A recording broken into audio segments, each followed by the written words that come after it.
How should we gauge the value of Justin Herbert? I think that's a question a lot of fans are having right now because last season we saw a dramatically different version of Herbert than we had ever seen before. This time the production was down, but the wins were up, and it was in direct contrast to everything we have seen from him to this point in his career. So it had a lot of people raising questions about the value of Herbert, about how great he is among the best in the league, where he stands. And we're going to try to get to the bottom of that today. So, starting off here, Justin Herbert got off to one of the best starts that we've ever seen a quarterback get off to in the NFL. He was Offensive Rookie of the Year in 2020. And some people are going to look back and say that that was partially because of Joe Burrow's injury. And that is partially true because at the time of his injury, Herbert was not the front runner. To many outlets, Joe Burrow was the favorite. However, if you look at the production, there were some people that were advocating for Herbert, even whilst Burrow was still healthy. And with that, as soon as Burrow did go down, that put a spotlight on Justin Herbert, and he excelled with that spotlight. Then his sophomore season, he took that up a notch. He passed for 5,000 yards his sophomore year, second year in the league, and he's reaching a mark that 99.99% of quarterbacks never reach. That season, there were only two quarterbacks who did so. It was him and Tom Brady. A sophomore Justin Herbert was keeping pace with the greatest of all time, going pass for pass with him. By this point, the counting stats were very, very impressive for Justin Herbert. They had him among the best in the entire world, but there was still something holding him back. His numbers were absolutely elite, but he hadn't quite translated that to team success just yet. And that's okay. You're a young quarterback, but eventually that does have to happen. And in the modern day NFL, I think a lot of people they place a quarterback's value based upon their very early success.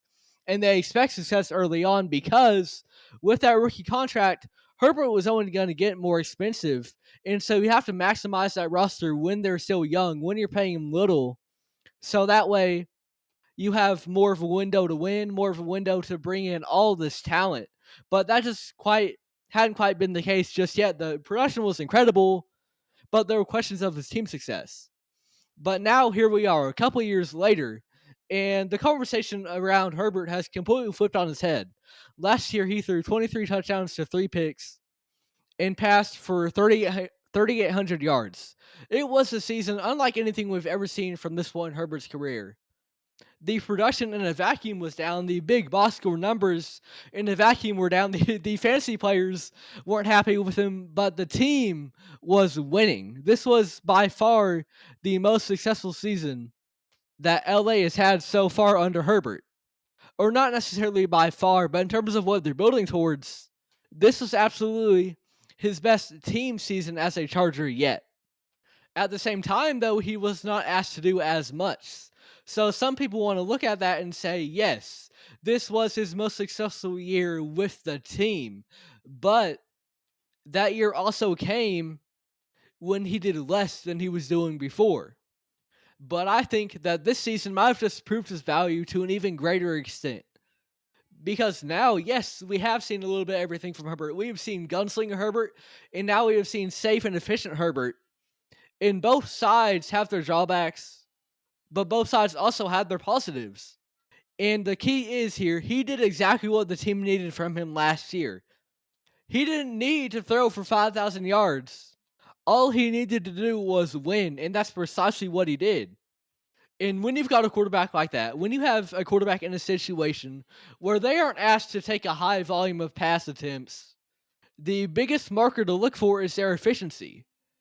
Because that can kind of tell you if they're doing their job well, or if maybe even a small role is something they can't handle.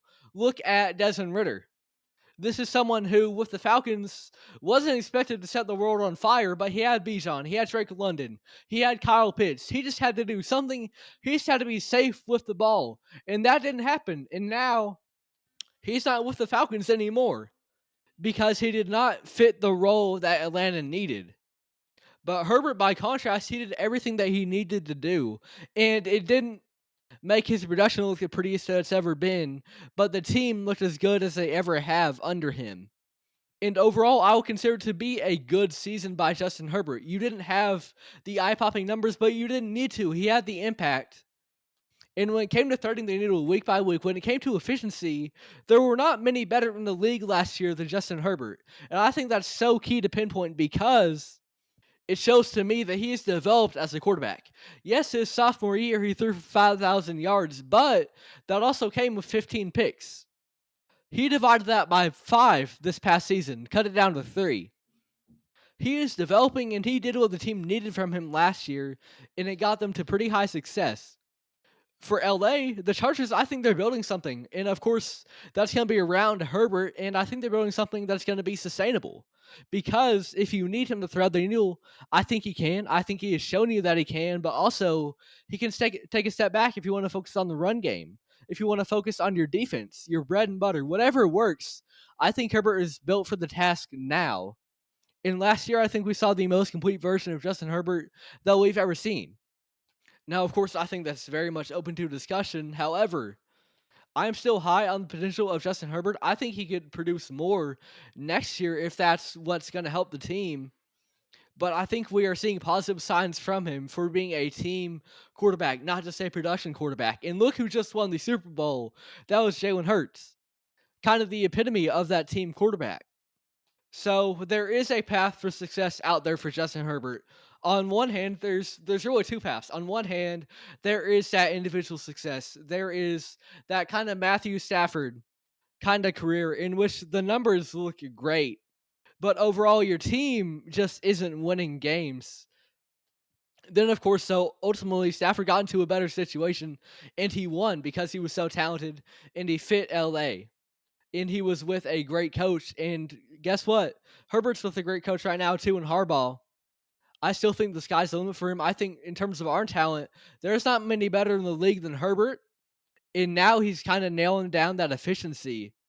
So I think this coming year, if you want to combine those things, if you want to combine another year under Harbaugh, another year into this new system, this new focus, as well as the efficiency, the mistake-free football he was playing last year, and the arm talent that he has, you combine all those factors, I think we could be seeing the best Justin Herbert that we've ever seen next season.